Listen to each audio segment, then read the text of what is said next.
Bueno, buenas noches a todos. Estamos hoy cumpliendo nuestra cita para hablar sobre los temas que más nos apasionan con una de nuestras invitadas muy especiales, la doctora María José Pardo, que es una eminencia en temas de insolvencia y a quien personalmente me encanta poder escuchar. Como es conocido, en el Congreso de la República se venía tramitando un proyecto de reforma para la ley de insolvencia, ley 1564 de 2012. Este proyecto fue aprobado en las dos cámaras, tanto en Cámara de Representantes como en el Senado, y eventualmente estábamos listos para nuestra sanción presidencial, esperando ya tener la reforma. Sin embargo, el presidente o el gobierno nacional generó unas objeciones al alcance de la conciliación de estos dos textos. Objeciones que vamos a detallar un poquito más adelante, sobre las que podemos eventualmente estar compartiendo algunos puntos comunes en el criterio que tuvo el gobierno para hacerlo y sobre algunas otras en las que nos podemos alejar un poquito más. Entonces, vamos a hablar realmente, doctora María José, de lo bueno, lo que nos gusta y lo que no nos gusta de esta reforma y si realmente existe una necesidad a reformar lo que tenemos ahorita, porque como es conocido desde el 2012 a la fecha de casi que la ley está cumpliendo ya 12 años de su vigencia y del uso que nosotros hemos podido hacer acompañando a deudores en este trámite, ha funcionado y ha funcionado de forma exitosa para muchos hogares y para muchos deudores, pero sin embargo vemos unas situaciones en algunos mecanismos jurídicos que están establecidos en lo que tenemos hoy que podrían tener una oportunidad de mejora. Habiendo dicho eso, Doc, cuéntanos por favor, después de tu saludo, ¿qué es lo que más te agrada de este proyecto de reforma, si es que llegara a existir algo en ese sentido? Listo, vale, muchas gracias, doctora Adriana. Gracias a tu firma y pues a las personas también que se están conectando para saber un poco más de qué va este tema de la reforma al trámite de insolvencia de persona natural no comerciante. Como siempre, un gusto compartir escenario contigo y compartir este tipo de plataformas que nos sirven para visibilizar de una manera responsable, de una manera real, todo lo que tiene que ver con el contexto de los procesos de insolvencia a nivel nacional.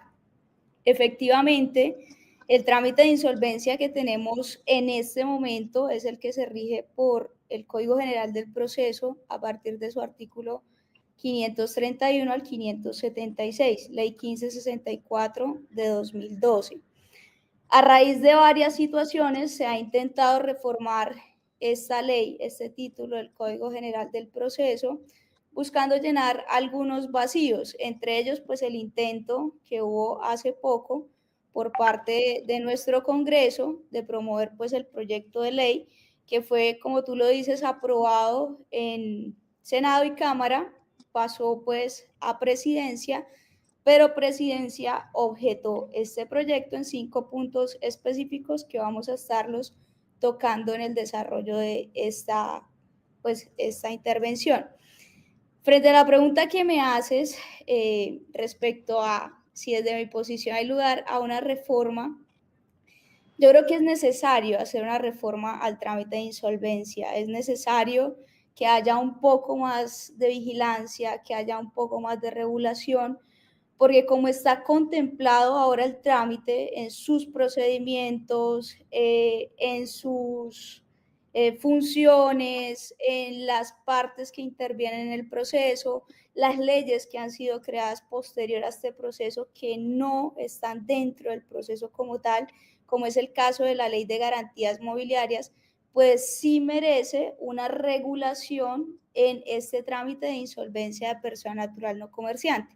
Haciendo un estudio juicioso de la reforma, siento que la reforma fue mucho más allá, que la reforma tergiversa las bases axiológicas del trámite de insolvencia, le quita un tanto el tema negocial de los procesos de insolvencia al permitir la liquidación directa del deudor, que es básicamente decirle a los acreedores: no me interesa ni siquiera sentarme a negociar con usted, no me interesa ni siquiera que me escuchen, que escuchen mi situación económica actual, hacerles una propuesta que está dentro de mi capacidad económica, sino simplemente prefiero irme a una liquidación sin agotar la negociación previa, que siento que es uno de los pilares más fuertes de este trámite de insolvencia de persona natural no comerciante, porque contrario a cómo se vende por parte de algunas personas, inclusive en redes sociales muy visibles, el trámite de insolvencia no está hecho para no pagar.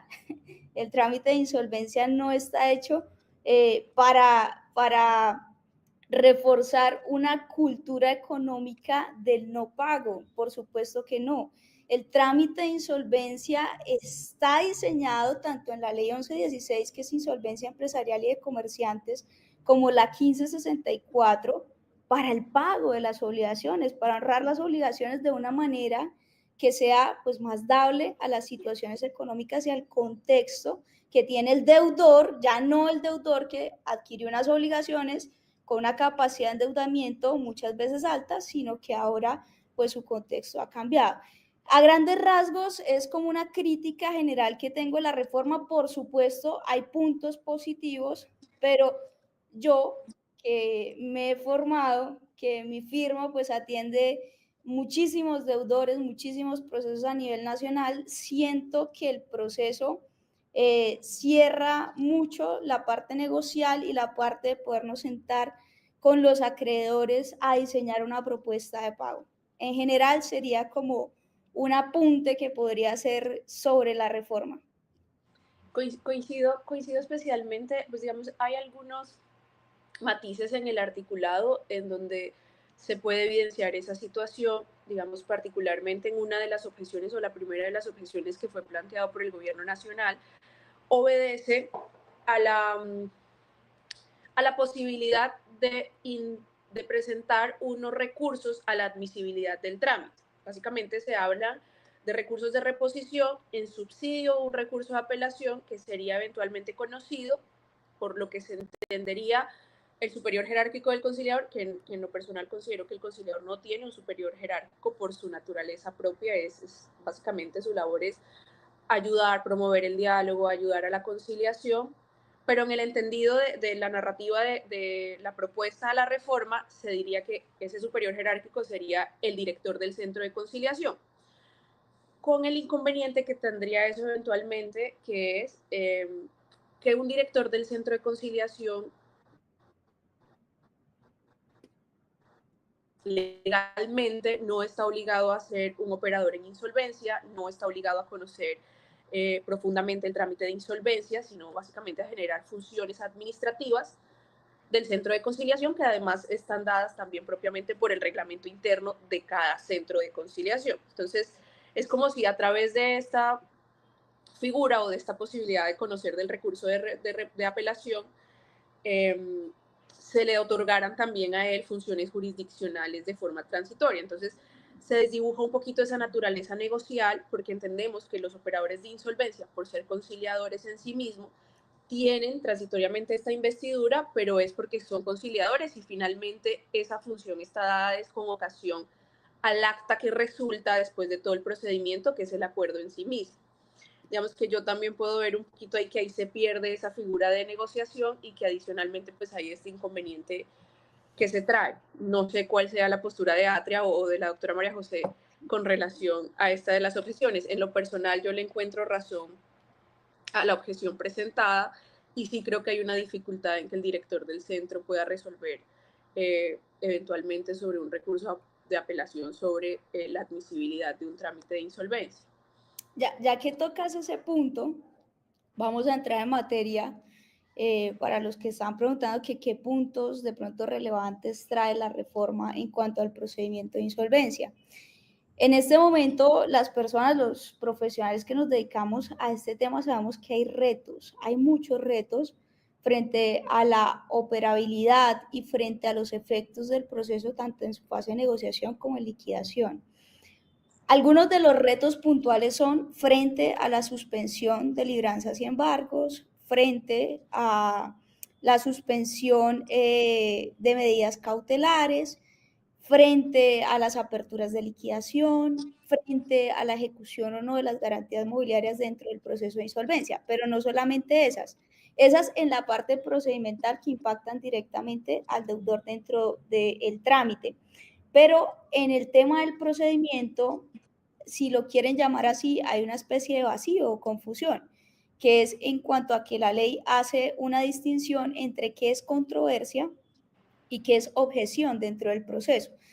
Y es bien interesante que la reforma sanea o trata de establecer la distinción entre qué es controversia o cuáles son las controversias más bien que desarrollaría o que resolvería el juez en su jurisdicción civil o en la jurisdicción judicial. Y entonces lo que tú mencionas viene a este tema, frente a la objeción propuesta por presidencia. La reforma establece una generalidad que vienen a ser las controversias, que es como todo lo que se puede presentar dentro del proceso en lo que el acreedor y el deudor puedan tener discrepancias. ¿Listo? Y entonces establece dos cosas. Dice, unas controversias son las que desarrolla el juez en única instancia y otras son las que va a desarrollar el operador de insolvencia. Y dice, los que va a resolver el juez en única instancia van a ser las que tengan que ver sobre derechos ciertos e indiscutibles, mínimos e intransigibles, que vendría pues a ser un poco el tema laboral, temas de gastos de administración, objeciones, que son las que conocemos por existencia, naturaleza, cuantía, impugnaciones de acuerdo e incumplimientos de acuerdo. Estas son las únicas que resolvería el juez civil. Y hablo del juez civil porque esta reforma nos trae algo novedoso y es una doble instancia en la resolución de estas controversias. Y nos dice, si el proceso de insolvencia es inferior o las deudas que se están negociando son inferiores a 150 salarios mínimos, que vendría a ser pues menor cuantía, la resolverá en única instancia el juez civil municipal. Pero cuando pase de esa cuantía, 150 salarios mínimos, la resolverá el juez civil del circuito en única instancia. Entonces, eso frente a esas controversias en específico, pero todo lo que tenía que ver sobre la solicitud de calidad de comerciante, de domicilio, que obviamente lo vamos a tocar ahora, de la mora, de todas estas situaciones que versan específicamente si hizo una relación completa y detallada de los bienes, de las deudas, en fin, todas estas situaciones ya quedarían bajo la competencia exclusiva del conciliador en insolvencia, que como tú lo dices, es un administrador de justicia investido por una jurisdicción transitoria que trae la Constitución política. Entonces, ¿qué trae esta reforma? ¿O qué decía la reforma? Decía que si había una controversia que tenía que resolver el conciliador, que solo se puede plantear en la primera audiencia, así que le pone su tate quieto a los acreedores, si Pero no eso se está bueno. presenta en la primera audiencia, si no Eso se está bueno presenta, para que vayan, porque es que no van y tardamos a sí. veces un montón y no van. Entonces, bueno, eso finalmente creo que sí está bien para que le tomen un poco más en serio, por lo menos la Entonces, asistencia. exactamente. Hay una serie de coacción para la asistencia a la negociación dentro del trámite. Entonces dice que esa controversia sobre la solicitud solo se puede formular en la primera audiencia, que el conciliador va a dar traslado a cada una de las partes para que se defiendan, por supuesto que sí, pero va a admitir recurso de reposición y en subsidio a apelación.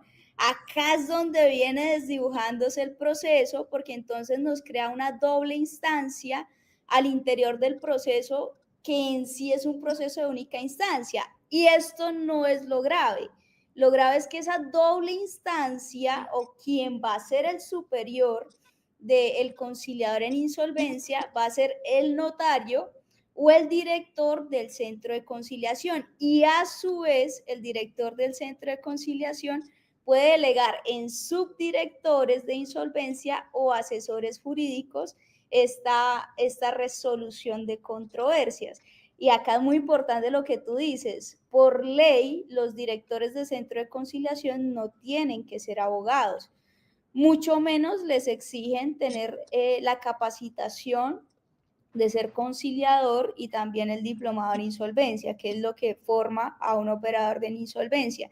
Entonces, imagínate, o sea, va a quedar la doble instancia, de pronto en algunas oportunidades o en algunos centros de conciliación en cabeza de personas que no tienen este nivel de estudio y que por la Constitución no están dentro de las personas o personajes que están habilitados con esta jurisdicción transitoria. Entonces, esa es la primera objeción que hace el presidente por inconstitucionalidad frente a ese artículo, y es decir, que no se le pueden dar facultades jurisdiccionales a personas que no están contempladas dentro de la Constitución para recibir estas facultades, porque específicamente solo serían los conciliadores y los árbitros en el proceso de arbitraje. Correcto. Es así.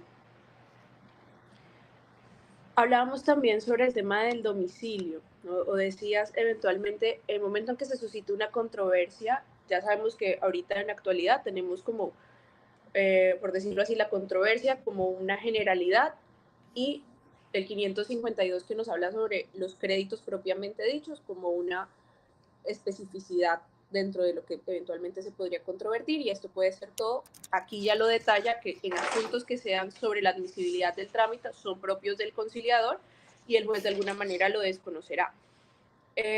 Pero hablábamos sobre el domicilio, decíamos, estas controversias se resolverán dependiendo de la cuantía del total del pasivo en la jurisdicción civil, pudiendo ser municipal o en su defecto en temas del circuito si supera los 150. Pero hablábamos del domicilio, digamos que seguimos manteniendo en la reforma una situación en donde se dice que de manera preferente conocerán de los procedimientos de insolvencia los centros de conciliación o las notarías del domicilio del deudor, pero nos permite, en virtud de la virtualidad, dar conocimiento, o digamos que quitar esa competencia jurisdiccional y ampliarla un poco más para que sean los centros que estén habilitados en medios virtuales por el ministerio para conocer de cualquier tema, indiferentemente del domicilio. Yo en lo personal considero que eso podría tener algunas ventajas, porque realmente hay situaciones en temas de municipalidades en donde no se prestan los servicios de insolvencia, y es conocido también que gracias a la crisis que tuvimos por COVID, los centros de conciliación implementaron o se ven implementados a hacer las audiencias virtuales. Casi que todas las audiencias de insolvencia se manejan de forma virtual y de forma excepcional por una solicitud dada por alguno de los participantes, pues se presentan en las notarías o en los centros de conciliación y se hace de forma simultánea con presencialidad y virtualidad. Pero sí es también conocido que hay algunos municipios del país que no tienen centros de conciliación habilitados ni notarías capacitadas para hacerlo. Se ha presentado mucha dificultad y tienen que ir incluso al circuito, pero tampoco tienen la posibilidad de elegir el centro de conciliación, sino que es el único que finalmente tenga la oferta, una dificultad en el acceso a administración de justicia que se pueda derivar de la tarifa de pago. Esto es un procedimiento finalmente privado, pues que implica unos costos para los centros de conciliación derivados de esa operación, y ellos pues manejan algunas tarifas que en principio deberían estar dadas por lo que se encuentra reglamentado en el decreto. Pero a veces el tema económico, si estamos hablando en principio de una persona que tiene problemas de recursos, con el tema de la tarifa, pues imposibilita el poder acogerse a la administración de justicia. En ese sentido, yo veo, pues digamos, con buenos ojos que al menos exista la posibilidad que se puedan adelantar en otros centros de conciliación siempre que estén habilitados para llevarlo de forma virtual, porque no he entendido muy bien el por qué el domicilio del deudor, si finalmente el trámite no tiene ningún arraigo domiciliario, o sea, puedo hacerlo en cualquier momento, se hace a través de medios virtuales, y pues creo que finalmente esto sería una solución. No sé, doctora María José, cuál sea su postura al respecto. La comparto contigo, aunque tengo ahí varios apuntes. Ahorita existe el domicilio territorial que exige que el deudor haga su proceso de insolvencia en el lugar donde vive o en el centro de conciliación o la notaría que esté dentro del círculo notarial o circuito judicial del lugar donde vive y que pueda adelantar estos procesos. Sí, para nadie es un secreto, por ejemplo, que hacer un proceso en el Amazonas es completamente complejo, no hay dónde hacer un proceso por allí o en San Andrés, por cómo está distribuido en nuestro territorio, también por los temas de conflicto, es muy complejo llegar a algunos territorios. Y efectivamente la reforma mantiene la competencia territorial, pero abre la posibilidad a que los centros de conciliación que tengan una infraestructura adecuada para manejar los trámites virtuales puedan recepcionar solicitudes de cualquier lugar. Creo que esto quita la barrera de acceso a la administración de justicia para muchas personas, pero siento que no se puede dejar esta situación tan abierta, sino que eventualmente si esta reforma llega a salir o este artículo se llega a aprobar dentro de alguna otra reforma, se tiene que hacer o se tiene que estudiar muy bien y a profundidad el decreto reglamentario de cuál es esa infraestructura que le van a exigir a los centros de conciliación. Porque para mí una infraestructura no es pagar un Meet que no se me corte a la hora. O sea, para mí una infraestructura no es solamente tener un computador con acceso a Internet, sino hay que ver qué tipo de infraestructura le va a solicitar el Ministerio de Justicia y del Derecho a estos centros de conciliación. Y lo otro que me preocupa es que se puede convertir esto en un monopolio, porque entonces, como en estos trámites rigen unas tarifas del decreto reglamentario el 2677 del 2012, donde se establecen unos topes, pero no hay unos mínimos, entonces, claro, los centros de conciliación más fuertes van a querer empezar a captar muchísimas más insolvencias y esto se nos puede convertir no solamente en un monopolio, sino que puede convertirse en la quiebra de algunos centros de conciliación donde pues uno de sus grandes servicios es el trámite de insolvencia. Siento que va a haber una regulación entre los mínimos y máximos de las tarifas en los procesos de insolvencia para que más adelante no se convierta en un inconveniente y yo sí estoy de acuerdo con eliminar la territorialidad, porque acá no, sí, lo que tú decías, no hay un arraigo como tal. No, pero además, o sea, si lo vemos, yo lo que pienso es que siendo un poquito justos, ese tema de exigir la infraestructura para manejar temas virtuales debería pedírsele a todos porque finalmente todos los trámites se hacen en medios virtuales. O sea, realmente es así. Y bueno, yo creo que hay formas de verlo y entiendo un poquito la preocupación, pero creo que contrario a generarse un monopolio, el tema en que yo levante o permita que se pueda levantar eventualmente el tema de la jurisdicción territorial o de la competencia territorial, perdón, lo que me permite a mí es una mayor competencia en la prestación del servicio, porque cualquier centro de conciliación que esté habilitado con la infraestructura que ojalá se reglamente muy bien para poder permitir las audiencias o la tramitología de todo el procedimiento en medios virtuales, va a ser competencia del que estaba ubicado en una ciudad en donde estaba él solito. Entonces, finalmente, eso va a permitir que los centros de conciliación, en lo que les corresponda, pienso, se pongan más trucha y finalmente lo que hagan es ser mucho más ágiles, mucho más expeditos en el trámite, más prontos en sus respuestas, con mayor transparencia en el compartimiento de la información y de los expedientes, y lo que hace es incluso ampliar la competencia.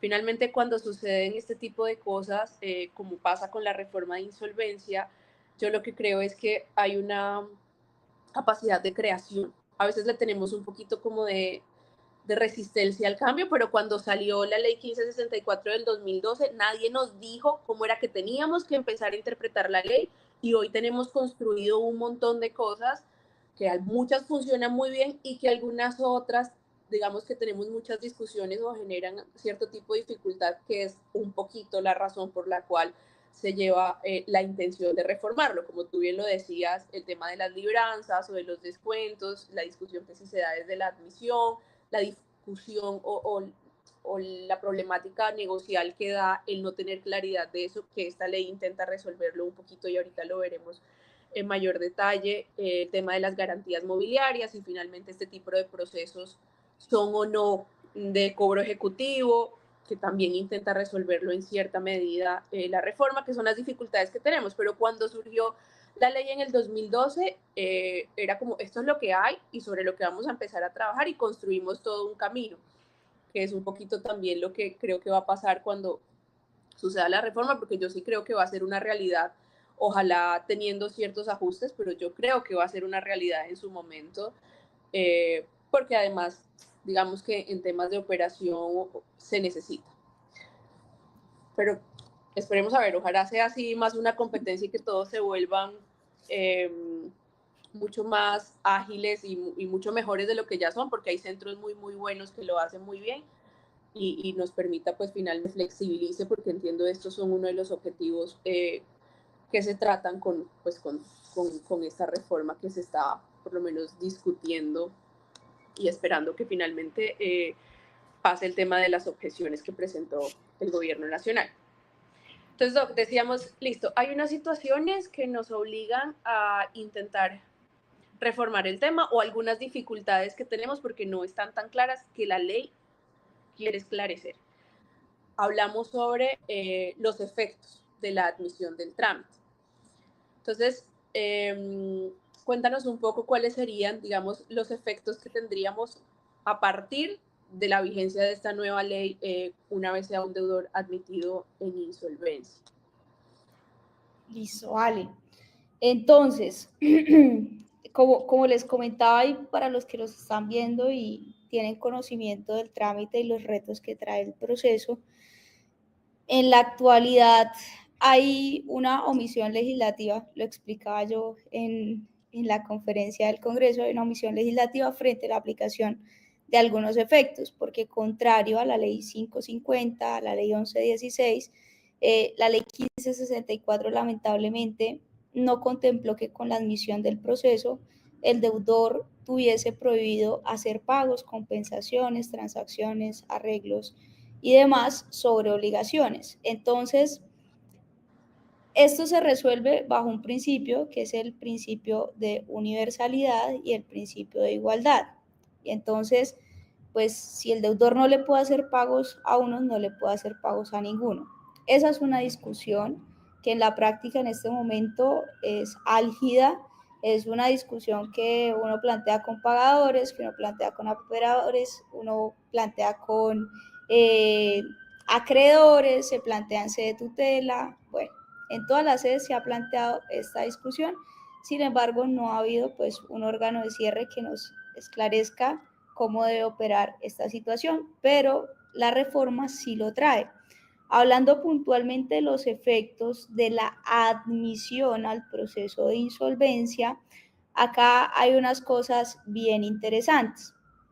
Dentro de la admisión al proceso de insolvencia, se establece que uno de los efectos es la suspensión, y acá creo que el que elaboró la reforma fue tímido porque no quería pelear con la garantía mobiliaria. Por eso no vamos a encontrar en la reforma, de una vez para los que lo están preguntando, no vamos a encontrar nada que hable de garantía mobiliaria específicamente, sino que la reforma plantea la suspensión de las ejecuciones especiales, suspensión pues de los trámites ejecutivos de cobro coactivo, de restitución de bienes, y adicional establece la suspensión de las medidas cautelares, que es algo sobre lo que también tenemos discusión con algunos jueces, porque les llega la orden de suspender el proceso ejecutivo, suspender proceso, y en el mismo auto dicen sigue vigente la medida cautelar, como si fuesen dos procesos diferentes. Entonces, con la reforma, procesalmente se arreglan estas dos situaciones. Hay claridad frente a que se deben suspender los pagos, no se le puede pagar a nadie, se deben suspender todo tipo de deducciones por cuestiones de libranza, débitos automáticos del salario de la persona y medidas cautelares que existan. Se suspende, inclusive habla de devolución de dineros una vez ha sido admitido el deudor y si se han demorado en pues suspender el proceso o la garantía. Hay otro efecto que es bien interesante y yo creo que acá sí cabe una demanda de inconstitucionalidad si eventualmente lo analiza la Corte, pero es frente a la cobranza dentro del proceso de insolvencia. Y entonces acá la reforma, es que yo les digo que el que diseñó esta reforma fue un poquito más allá, un poquito mucho más allá. Establece lo siguiente, es muy usual ver propaganda y ver publicidad de está cansado que lo llamen, insolvéntese para que ya no lo llamen más, van a parar las llamadas, van a parar los cobros. Si nos está viendo algún deudor, eso es mentira. De una vez, desmitifiquemos esa situación, eso es mentira, no lo van a dejar de llamar, no le van a dejar de cobrar, otra cosa es que no lo puedan demandar o embargar, pero llamadas y cobros va a seguir recibiendo. ¿Por qué? Porque ese no es un efecto que tenga nuestra ley actual, pero sí es un efecto que trae la reforma. ¿Y qué establece la reforma? La cobranza en el siguiente sentido. Si yo como deudor me someto a un trámite de insolvencia, soy aceptada, sucede lo siguiente. Adriana, la doctora Adriana, es acreedora y yo ya estoy aceptada al proceso y ella lo sabe, ya está notificada. Y entonces la doctora Adriana me llama la primera vez, me dice, hey, ven acá, págame. Entonces, ¿yo qué hago? Notifico al conciliador y el conciliador le hace un primer llamado a la doctora Adriana. Si Adriana me llama una segunda vez y yo informo al conciliador, le hace una amonestación. Amonestación, no sabemos qué es amonestación, pero dice amonestación. Pero si Adriana me cobra una tercera vez, acá ya es mucho más agresiva la sanción. Y es que le lleva su crédito como postergado. Entonces imaginémonos que la doctora Adriana es la DIAN, Hacienda, un prestario o un hipotecario. Un crédito postergado quiere decir que lo manda al final de la fila, es decir, se le va a pagar a ella después de que termine yo de pagarle a todos los demás. Pero eso no es todo. Si ella continúa con el cobro por una cuarta vez, el operador, el conciliador, oficia a la Superintendencia de Industria y Comercio para que le investigue a la doctora Adriana y adicional imponga una sanción del 10% del valor de la creencia que ella representa dentro del trámite de insolvencia. Así que por cobrar le terminaron cobrando a ella. Entonces, esto es pues algo que en derecho comparado ni siquiera lo he visto, nunca, pero es algo que trae la ley y que no solamente trae la ley, sino que no fue objetado por presidencia. Tal cual, a pesar que existe una objeción muy parecida que sí fue objetada, porque digamos que genera la vinculación de la competencia de otros entes, y ahorita lo vemos. Pero como comentario así chiquitito, porque, hombre, es que sí entiendo el porqué. O sea, yo sí de pronto quien se sentó a pensar en la problemática y a buscarle una solución fue demasiado como vamos a garantizar lo que no lo hagan, pero sí existe una razón, es que sí no la deberían hacer. Claro, la ley no lo dice formalmente, pero digamos que lo que tenemos actualmente, que igual se mantiene con algunas modificaciones, es que en el concurso se presentan créditos con distintas naturalezas. Estos créditos tienen un orden de pago establecido por el Código Civil que se debe respetar, a lo que conocemos como clases o clases, digamos, de créditos. Hay de la 1 a la 5 y depende de la naturaleza de tu crédito, el orden en el pago o el turno que tendrás asignado para tu pago. Sin embargo, pues se dice, mire, usted debería respetar ese orden de créditos establecidos y en principio debería pagarle a primera clase primerito. Sin embargo, que es también un tema relacionado con las libranzas, parece que cuando nuestros acreedores conocieran que estamos en insolvencia, al contrario de esperar pues la audiencia de negociación y escuchar la propuesta, es como si se les invitara más abiertamente a generar acciones de cobro mucho más incisivas. Y es que lo veo con mis deudores, o sea, literal, a veces estoy en asesoría y son 5 llamadas que entran de una sola entidad financiera, rayando a veces un poquito en la perturbación de su paso. O sea, es como, hombre, está bien, pero déjeme trabajar para producirle plata, para poderle proponer algo de pago, pero es que no me deja porque todo el día me está llamando. Entonces, sí existe una razón del por qué está incorporado, y es cierto también, considero, igual que la doctora María José, que fue excesiva, digamos, la protección que se quiso dar, excesiva incluso porque se está buscando generar también algunos temas de competencia de la superintendencia cuando esa no es la unidad reglamentaria que se tiene con esta ley. O sea, esto se trata de procedimientos de insolvencia, pero finalmente vamos a también generar sanciones a las entidades financieras, que eso es, digamos, una cosa de otra materia. Entonces, es un poquito el tema. Sí es cierto que no ocurre, debería pasar, pero no ocurre, pero también es la razón del por qué se pensó, porque tampoco es como que el proponente de esta ley o los proponentes de esta ley se sollaron y quisieron como ser absolutamente paternalistas con el tema, sino que es una realidad que se vive y es una realidad que sí debería ser atendida en cierta forma. Sí, efectivamente, pues acá lo que se juzga es que ya existe un escenario jurídico para la regulación de la cobranza, que inclusive es esta ley del 2022, la que llamaron Ley Deje de Fregar. Entonces, en el análisis que se hacía, se decía por qué insolvencia entra a regular aspectos de una ley pues que no tiene nada que ver. Y ya que estamos hablando de regular aspectos de otra ley que nada tiene que ver, hablemos de la objeción. Una de las objeciones, creo que fue la última, si no estoy mal, fue por unidad de materia que planteó Presidencia, y es que acá también fueron bastante más allá. Ay, sí, no tengo nada que Se agregar, pasaron, indiscutiblemente sí, se pasaron. y es que, Tal cual. a ver, la pregunta de la gente, las deudas en Colombia generan cárcel, si debo, me puedo ir a la cárcel, y la respuesta es no, excepto en una situación específica, y es cuando se omite o se deja de hacer unos pagos fiscales a la DIAN, los pagos tributarios, que son hipoconsumo, impuesto al consumo, IVA y retenciones. Estos tres conceptos generan la comisión de un delito. Entonces, no solamente generan que la DIAN pueda entrar a cobrarle a la persona a través de un proceso coactivo, sino que faculta a la DIAN para instaurar una denuncia y les inicien un proceso penal que tiene cárcel y tiene una sanción económica también.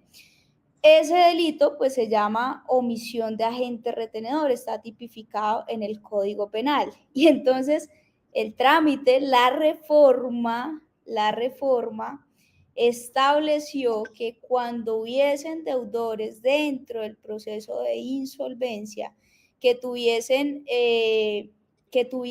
este tipo de delitos por el no pago de estos conceptos, IVA, retenciones, impuesto al consumo, con la admisión, ni siquiera con el acuerdo de pago, con la admisión, se genera la extinción de las acciones penales. O sea que ahí sí ya se le mete al Código Penal, al Código de Procedimiento Penal, al Estatuto Tributario, a todo el mundo por delante. Y pues cuando yo estaba dando una conferencia en Pereira, de pronto por ahí hay alguien conectado que me estuvo escuchando, y me preguntaron sobre la reforma. Y yo les dije, yo creo que no va a salir, o sea, yo creo que el presidente la va a objetar solo por ese artículo. Y es solo por ese artículo, porque es que estamos ante un gobierno pro recaudo, está cursando otra reforma tributaria en el Congreso. Y yo decía, obviamente no van a avalarle eso al ciudadano que está omitiendo el pago de las obligaciones. Y es que ese dinero no es de uno como contribuyente, y ese dinero no es de uno como empresario, ese dinero es del Estado y es de las personas que pagan, porque dentro de los pagos están incluyendo el IVA. Entonces, por eso es que lo toman como una especie de hurto. Entonces, esa fue otra de las objeciones que planteó el presidente frente a esta reforma. Ahí sí ya tu opinión, doctora Adriana. No, estamos de acuerdo en que estamos de acuerdo. Sí, fue una objeción, pues, como lo mencionas, casi que inevitable. Yo creo que ahí el gobierno sí hizo su trabajo. Adicionalmente, porque hay una problemática y es cuando se logra un acuerdo de pago, digamos que se tienen pendientes este tipo de créditos, pero yo logro obtener un acuerdo de pago, digamos que la conducta de no pago varía. Deja de ser de no pago para finalmente ser una conducta de pago en virtud del alcance que se haya acordado dentro del concurso y en donde mi crédito privilegiado de primera clase va a ser atendido. Entonces es como listo, dejaste, no me estabas pagando y ahora ya me estás pagando a través del acuerdo de pago. Entonces, como en tus posibilidades y me estás pagando.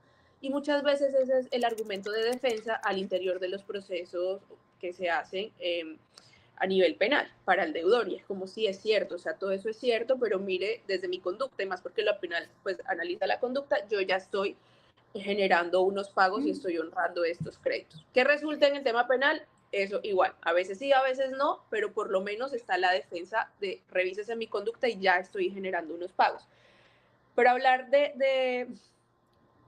del cese y de la extinción de las acciones penales con la mera admisión, ni siquiera estudia la conducta del deudor, sino es que fui admitido y sigue siendo incierto el resultado de esa negociación. Esa negociación podrá concluir o en el acuerdo de pago, que estaría maravilloso, o en su defecto en la liquidación patrimonial. Entonces, creo que digamos ahí está la problemática, que sí fue mucho más allá, o sea, no solo por decirlo en palabras coloquiales se le metió al rancho, al código penal, sino que adicionalmente no tuvo en cuenta realmente la tipología del delito y no tuvo en cuenta el tema de la conducta que se podría tener, porque es la admisión, sin saber finalmente si resulta en acuerdo o resulta en una liquidación. Y qué bueno que toques ese último aspecto de si resulta en acuerdo o resulta en liquidación, porque eso es lo que hay con el trámite actual. Sin embargo, la reforma al trámite de insolvencia incluye dos figuras procesales adicionales, que es la figura del retiro de la solicitud de insolvencia, que se puede realizar antes de que tenga efectos la admisión al proceso, y el desistimiento del proceso de insolvencia, que operaría antes de que se llegue a un acuerdo de pago. Entonces pensemos, y no establece una sanción de pronto en límite de tiempo para la persona que viene, prueba, sale, viene, prueba, sale. Entonces, ¿qué está pasando? Porque es que lo vemos en la actualidad, o sea, esto no es, parece chiste, pero es cierto. O sea, tenemos gente que ha intentado su proceso de insolvencia 4 veces para parar 4 veces un remate. Y coge y retira, y va y radica en otro centro, y coge y retira, y va y radica en otro centro.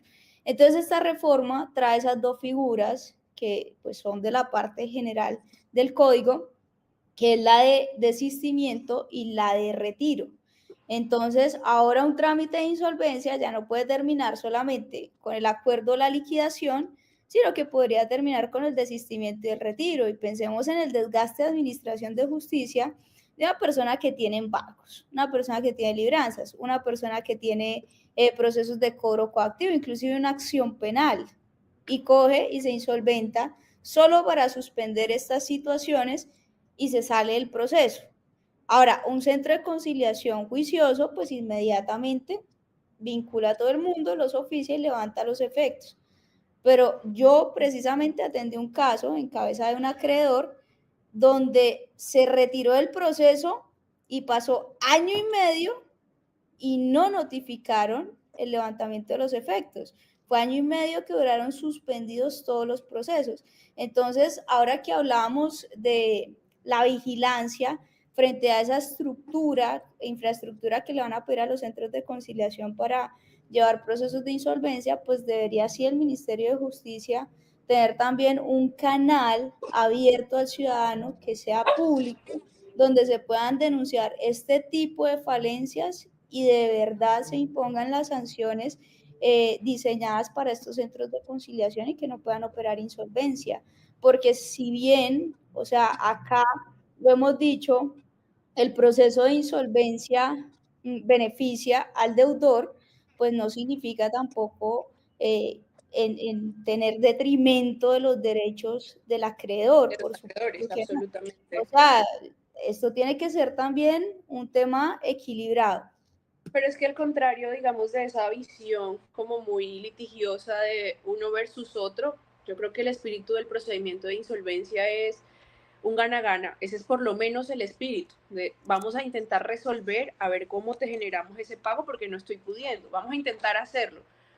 Pero justamente es eso, o sea, el procedimiento no debe ser visto como es un procedimiento en pro del deudor o es un procedimiento en pro del acreedor, sino simplemente es un procedimiento y yo como encargado de llevarlo a cabo, bien sea el operador, bajo la directriz o bajo, eh, no sé, bajo, sí, el tema estructural y administrativo del centro de conciliación, tendría que velar justamente por el derecho de todos, incluyendo pues los acreedores. O sea, yo incluso creo que para temas de responsabilidad civil podría eventualmente haber una acción de responsabilidad civil por el perjuicio que se pueda generar ocasionado de la no notificación a tiempo de la cesación de los efectos o de la revocatoria de la admisibilidad, porque finalmente en todo ese tiempo hubo un no cobro que tendría que haber existido.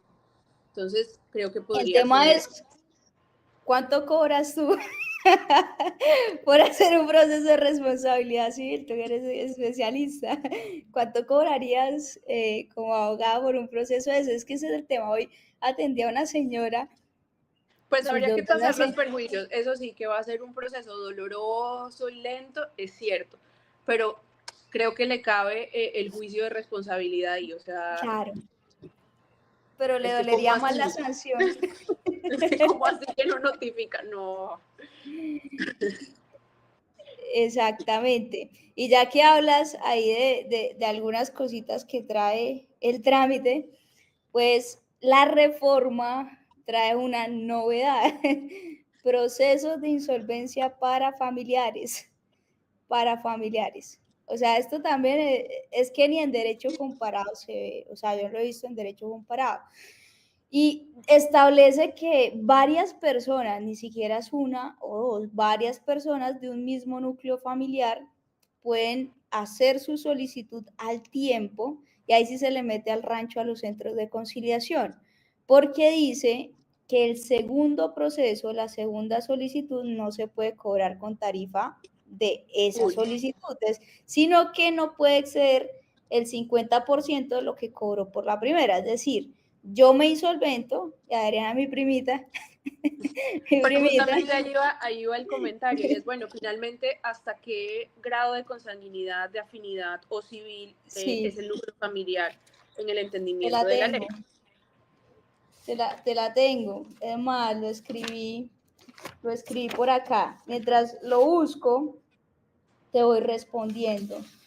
Y entonces dice que si, Adrián, que si yo pagué 13 millones por mi proceso de insolvencia, por la solicitud al proceso de insolvencia, y Adriana es mi familiar, pues a ella no le pueden cobrar más de la mitad de lo que yo pagué por ese proceso de insolvencia.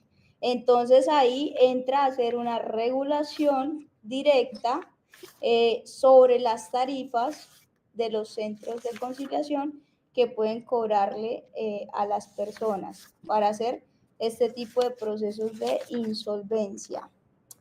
Voy a buscarlo y de una vez te lo digo porque sí lo establece la reforma, sí lo establece. Pero si quieres, vamos adelantando otro punto porque ya se nos va el tiempo. Acabando el tiempo, está perfecto. Ya hemos hablado sobre varias de las objeciones, hemos dicho las objeciones Ya te presidenciales. la tengo. Perfecto. Mira, dice, para los efectos del presente artículo se entenderá que pertenecen a un mismo núcleo familiar los cónyuges, los compañeros permanentes y los parientes dentro del segundo grado de consanguinidad y único civil. Eso sería esposos, cónyuges, abuelos, nietos, hermanos y pues si hay un hijo adoptivo, también un hijo adoptivo. Sería como la limitación de consanguinidad que establece la reforma para que se tenga pues a personas de un mismo vínculo familiar. Perfecto. Entonces decíamos, Estamos hablando de las objeciones que hizo el presidente porque finalmente son los temas que tendrían que superarse para que podamos eventualmente estar hablando de una ley. Si no se superan o si no se revisan, pues tendrá que ir a revisión por parte de la Corte de estos puntos. Hemos hablado del tema de los recursos y que incorporaba al director del centro también como un administrador de justicia.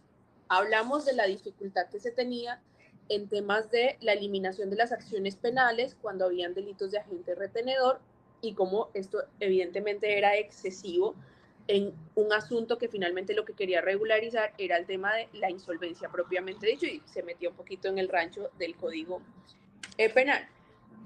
Sin embargo, hay otras 3 objeciones que estarían pendientes por ser precisadas por parte de nosotros, y uno es que se habla que hay una violación o una A la igualdad. a los derechos laborales. Sí. Adelante. Sigue. Sí, lo que pasa es que hay dos similares. Una es para cuando se hacen los acuerdos de pago, en los cuales pues la reforma te permite plantear pagos simultáneos.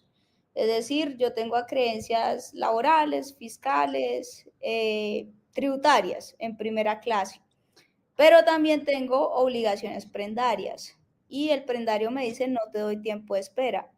Entonces yo fácilmente puedo decir laborales, fiscales, tributarias, también en el mismo orden que hay dentro del primer orden, les voy a pagar, pero simultáneo arranco a pagarle al prendario. Eso inclusive se puede hacer. O sea, no sé por qué el objeto del presidente, si eso está contemplado que se puede hacer, siempre y cuando todos los acreedores de esa clase pues sean su preferencia, su derecho de preferencia. Entonces, y está contemplado en los decretos transitorios que se crearon a partir de la pandemia, súper específicos, el procedimiento. Yo con esta objeción no la comparto porque creo que nos limita en el ámbito de negociabilidad y de ser muy creativos en las propuestas de pago siempre y cuando no se violen los principios y pues los acreedores estén de acuerdo. Entonces no sé por qué se objetó, creo que esa objeción sí no tiene sentido. La que sí tiene sentido es para no la negociación, sino los acuerdos de pago. Porque en los acuerdos de pago dice que si tú planteas un pago, una obligación, pero no modificas plazo ni condiciones del crédito, no importa si ese acreedor quiere votar negativo, la ley da por sentado su voto positivo en el acuerdo. Es decir, le dicen, venga, siéntese, negocie, pero al final cada uno no me importa lo que usted diga. Sí, quédese callado y no me diga nada, inclusive en aquellos créditos en donde se encuentra al día. Dice, si su crédito se encuentra al día o la única condición que se modifica es el plazo, porque evidentemente va a haber una modificación al plazo con el acuerdo de insolvencia, incluso aunque usted manifieste expresamente su votación negativa, yo lo voy a entender por positivo. Eso evidentemente sí es una violación a la autonomía de la voluntad de las partes, a la naturaleza del procedimiento de insolvencia de ser autocompositivo. O sea, esto finalmente es un procedimiento conciliatorio, es decir, las mismas partes son quienes resuelven el resultado de la negociación a través de la manifestación de su voluntad, que está dada en ciertos niveles con ocasión a los porcentajes que se le designan de acuerdo al capital que se adeuda. Pero evidentemente eso es como, usted me puede decir que no, pero yo voy a entender que sí. Oye, es grosero. O sea, eso genera Sí, violencia es una e locura. indisposición por parte de los acreedores. Yo no estoy para nada de acuerdo con esa situación. Y ya la última objeción es respecto, ahí sí ya hay un tema de buena fe. Hay una objeción porque se viola el derecho al acceso a la administración de justicia porque establece que si dentro del trámite de insolvencia se demuestra la mala fe de la persona por simular deudas, ocultar bienes, porque prosperen acciones reivindicatorias o de simulación, pues esta persona ya no tendría el castigo de los 10 años para volver a solicitar un trámite, sino que queda vetada para poder volver a solicitar un trámite de insolvencia de ahí en adelante durante toda su vida.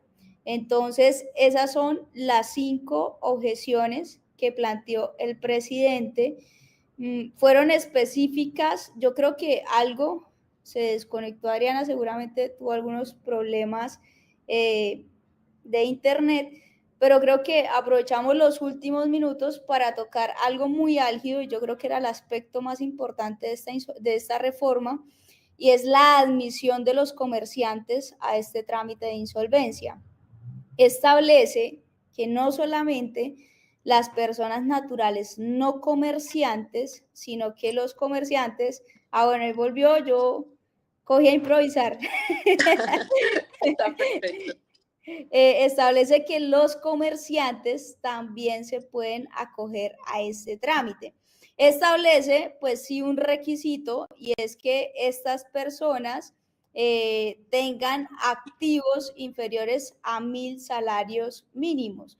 Y dentro de estos activos no se cuentan ni la vivienda propia ni el vehículo personal. Es el único requisito que establece, y pues obviamente que se registre o que haga su registro en el registro mercantil, valga la redundancia, porque lo que busca es la formalización del comerciante. No importa si no lleva contabilidad regular, no importa si no tiene sus estados financieros al día, actualizados. Dentro de este trámite para la solicitud no se hace necesaria esa situación. Acá pues hay unos retos enormes, porque sí es complejo llevar un trámite de comerciante ante la superintendencia o ante el juez civil del circuito, donde hay una regulación, donde hay una transparencia más regulada, por decirlo de alguna manera, frente a la contabilidad, frente a las obligaciones, frente a los estados financieros. Pues no sé cómo nos vaya a ir en este proceso, y más pues por como ha venido siendo la práctica de algunas personas que venden este proceso. Una de las ventajas que tiene este proceso, y quiero cerrar con esto, es que requiere el derecho de postulación, es decir, le exige a la persona hacer el proceso a través de abogado si su cuantía es superior a determinado monto. ¿Esto por qué? Y yo no tengo nada en contra de las personas que hacen este proceso y no son abogadas, porque pues también hay profesionales muy buenos que yo conozco, que admiro, que a veces incluso llamo a hacer preguntas, que sé que no son abogadas, pero también se presta para que personas inescrupulosas se la pasen hablando en redes sociales, se la pasen diciendo cosas que nada tienen que ver con el proceso, que lo que hacen es desdibujar la finalidad del trámite de insolvencia e inculcar una cultura de no pago en los acreedores, que es algo totalmente contrario a lo que quiere esta ley, a lo que se busca con esta ley, y que muchas veces y en muchas oportunidades, porque me llaman todos los días, estafan a las personas, y estas personas ni siquiera tienen una acción disciplinaria contra estos estafadores. Al menos con firmas de abogados, como la de la doctora Adriana, como la de nosotros, pues tienen la garantía que si les quedamos mal, tienen al menos una acción. ¿Cómo intentar jodernos? Sí. Sí, Es no, que o sea, hay que realmente yo decir, incluso creo que esos fenómenos que hablábamos de ese deudor que retira y prueba, porque digamos por lo menos en nuestra firma llegan muchos buscando asesoría porque ya han tenido asesorías en otras firmas o digamos en otras personas que prestan el servicio que realmente no conocen del trámite, los llevan a insolvencia, los dejan solitos y finalmente pues los dejan en lugar de una solución con una situación mucho más gravosa y adicionalmente pues ya con los acreedores mirándolo feo, o sea, diciendo pero ¿cómo así? Si es que ya lo intentó, incluso hay una pérdida de la confianza ahí que es mucho más difícil restablecerla. Entonces yo creo que incluso sí genera incluso un poquito de la problemática, porque a veces hay varias personas que lo intentan varias veces hasta que finalmente pues ya tienen la orientación. Sí creo que debe haber un acompañamiento de un abogado y de una persona especializada en estos asuntos. sí, exactamente. Es un trámite jurídico financiero, es un trámite, yo siempre he dicho que la persona que se dedique a insolvencia tiene que tener un conocimiento transversal casi que de todas las áreas del derecho, porque es un proceso donde tú como abogado, tú como apoderado del deudor o como asesor del deudor, como le quieran decir, te enfrentas a asuntos tributarios, te enfrentas a conceptos de capital, intereses, sanciones, te enfrentas a temas de amortizaciones, te enfrentas a temas de anatocismo, de capitalización de intereses, de graduación de créditos. Te enfrentas, o sea, es que así no lo quieran reconocer, el trámite es legal. O sea, el trámite es legal y tienes que saber de leyes para poder afrontar este tipo de procesos. No puedes pretender pararte a decir lo que dice todo el mundo para atraer clientes cuando este proceso tiene demasiado trámite legal y financiero en el trasfondo.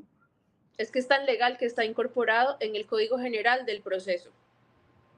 Exactamente, O sea, no hay forma de exactamente. decir que no es absolutamente legal. Por eso también un poquito la importancia que el operador sea abogado y que finalmente no se vayan los recursos al director del centro, que no sabemos las calidades que tenga a nivel No, y es un corporativo. proceso supremamente importante. El trámite de insolvencia reúne absolutamente todos los inconvenientes legales y financieros que tiene el deudor e incide sobre todos los aspectos de su vida. Un buen trámite de insolvencia, por supuesto, que va a conllevar el reinicio y la tranquilidad financiera no solo de una persona, sino de una familia.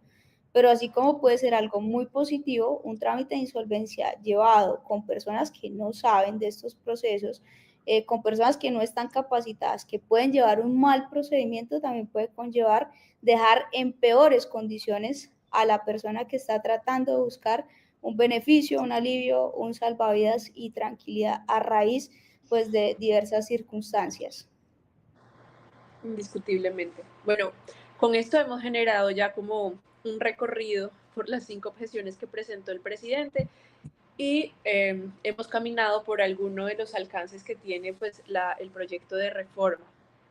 En ese sentido, doctora María José, mil y mil gracias como siempre por acompañarnos y ayudarnos a esclarecer algunas dudas que se dan en estos temas que en lo personal a mí me apasionan.